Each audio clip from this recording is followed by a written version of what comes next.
देखो भाई, हम पढ़ रहे थे मौर्य साम्राज्य। मौर्य साम्राज्य में सबसे पहले हमने चंद्रगुप्त मौर्य को पढ़ा, उसके बाद बिंदुसार के बारे में पढ़ा, और अब अशोक के बारे में हम पढ़ रहे हैं।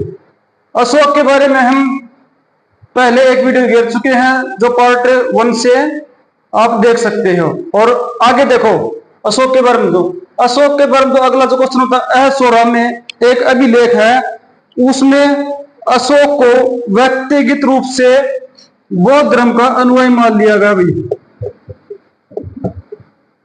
अरे सोरा में जो अभिलेख है उसमें व्यक्तिगत रूप से अशोक को बौद्ध धर्म का अनुयायी मान लिया गया।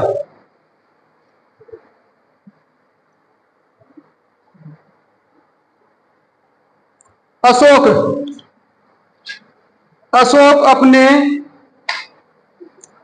अपने राज्याभिषेक के 10वें दिन 10वें वर्ष बोध गया में 10 वर्ष बाद, यानी कि 10वें वर्ष बोध गया,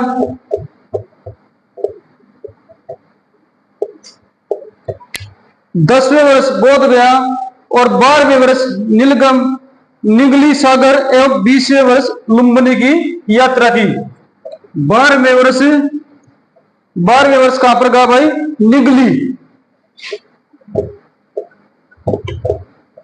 निगली और 20वें वर्ष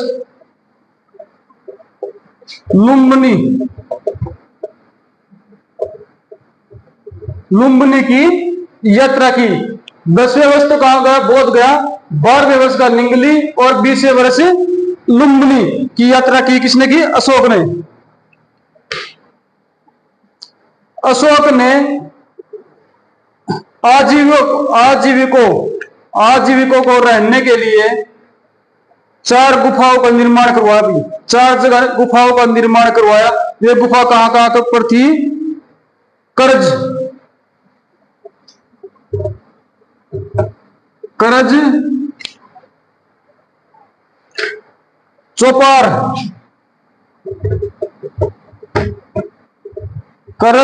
चौपार, सुदामा,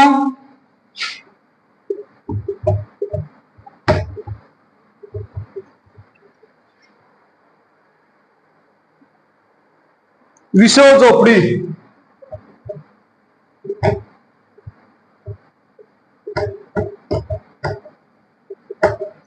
राजा अशोक ने आजीविकों को रहने के लिए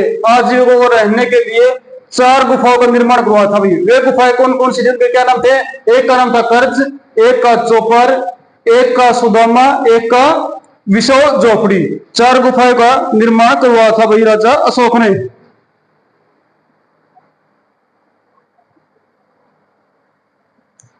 देखो आगे, बौद्ध धर्म का अशोक ने एक और काम किया। बौद्ध धर्म का प्रचार के लिए क्या किया? अपनी पुत्री एवं पुत्र महेंद्र और पुत्री संमित्रा को श्रीलंका में भेजा। पुत्र कौन था? पुत्र महेंद्र और पुत्री संमित्रा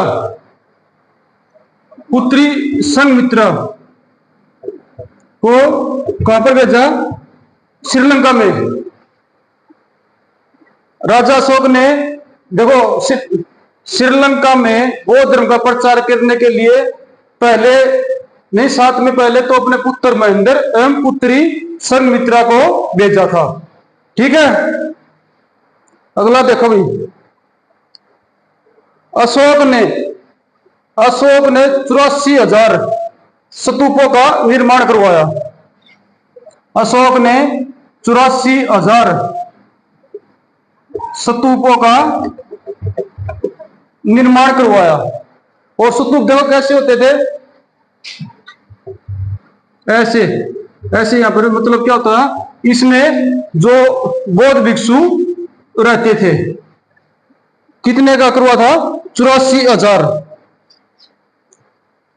भारत में शिलालेख, भारत में जो शिलालेख लिखने की प्रथा किसने शुरू की? वो भी राजा अशोक ने करी थी। भारत में जो शिलालेख है, शिलालेखों की लिखवाने की जो प्रक्रिया किसने शुरू की थी? अशोक ने।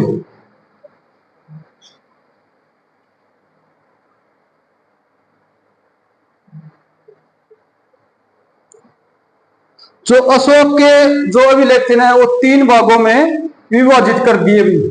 एक क्या था? शिलालेख, दूसरा शतमलेख, तीसरा गुरुआलेख। ठीक, ये था भी अशोक के बारे में जो हमने आज थोड़ा बहुत पढ़ा। ठीक है, और इसका जो अगला पार्ट है वो बाद में करेंगे।